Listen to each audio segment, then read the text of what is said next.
सरगोदा में महंगाई का जिन बेकाबू, हर तरफ आदम हूँ की सदा गूंज रही है, जिसे सुनते शहर में खरीदारी के लिए आए रोजादार सहम सहम जाते हैं।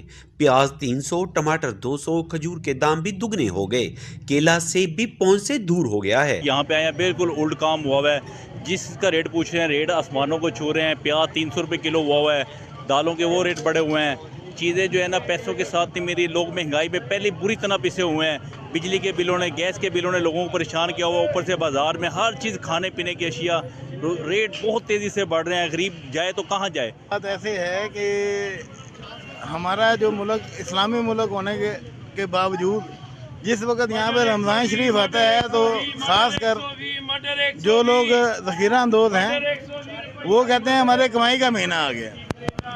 ठीक है, हर चीज़ को आग लगी हुई है। ना कोई सब्ज़ी जो है, सब्ज़ी गरीब आदमी की पहुँच से बाहर है। सफ़ेद पोश बंदा जो है उसके लिए अपना सफ़ेद पोशी कायम करना जो है महाल हुआ है। ज़िले इंतज़ामिया से लेकर दर्जा बदर्जा तमाम इंतज़ामी अमूर देखने वाले भी ताहाल आम शहरी की तरह बेबस हैं। अलबत्ता ज़ख़ीरा अंदोज़ मुनाफाखोर इस बार भी पूरी दलेरी से मुतरक हैं और बेखौफ हैं। कैमरामैन राजा शाहिद के साथ मोहम्मद काशिफ, वश न्यूज़।